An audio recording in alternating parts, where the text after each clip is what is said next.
Let's turn to the liturgy. Exodus chapter 3, 3 short verses, verses 13 through 15. This is one of my favorite passages, and I'm picking verses that I just want to read, not particularly any theological tie into any part of the study.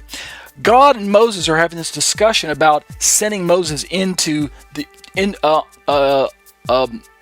before the Pharaoh, sending him into the Pharaoh's courts and before him to negotiate. Really, it's not a negotiation. God's going to have his way, but you understand what I'm saying here.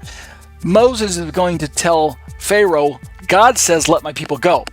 And before all that happens, though, Moses has to go to the people and explain God's plans and how that God's going to rescue them from Egypt and bring them out of Egypt and bring them into the promised land, or bring them to a place where God can bless them and things like that, right? You guys know the story. You've read it, or you've watched the movies or the dramas or the animations.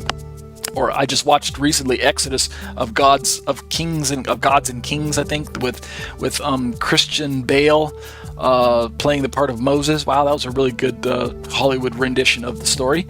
Nevertheless, this is kind of what's going on. So Moses is gonna go before Pharaoh, and he's gotta go before the people. But before he does that, he has a few questions to God, like, who should I tell him is sending me, right? Who is the God that's going before me? And this is the account where God actually tells Moses his name. But it's really peculiar how it comes about. So we'll look at this this week and next week. I'm going to read only the English this week, and next week we'll read only the Hebrew. So Exodus 3:13, starting right there where you see on my screen. Then Moses said to God, if I come to the people of Israel and say to them, the God of your fathers has sent me to you, and they ask me, what is his name? What shall I say to them?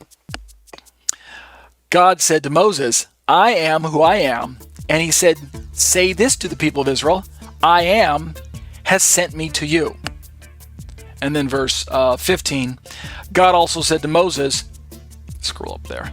God also said to Moses, say this to the people of Israel, the Lord, the God of your fathers, the God of Abraham, the God of Isaac, and the God of Jacob, has sent me to you. This is my name forever, and thus I am to be remembered throughout all generations.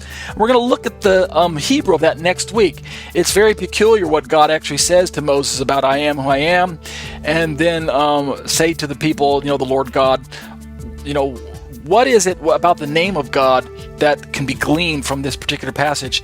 Does it bear relevance for us today? Does this mean that we should be using God's name exclusively? We'll talk a little bit about that next week, but that'll do it for the liturgy from the Old Testament, or the Torah section. Let's turn to Romans 14 and begin to read this through again. We've read this in the past, and this is a text we're going to turn to over and over again since we're studying it in our Roman study. We're just going to read the first 3 verses again tonight. As we start to read down through this passage, I'll read the English, I'll read the Greek next week. Paul says in Romans 14:1, as for the one who's weak in faith, welcome him, but not to quarrel over opinions. We're going to make this discussion over and over again. Who are the weak in faith, and why does it bear relevance for Paul, and why should it bear relevance for us in our 21st century discussions? In verse 2, Paul says, one person believes he may eat anything while the weak person eats only vegetables.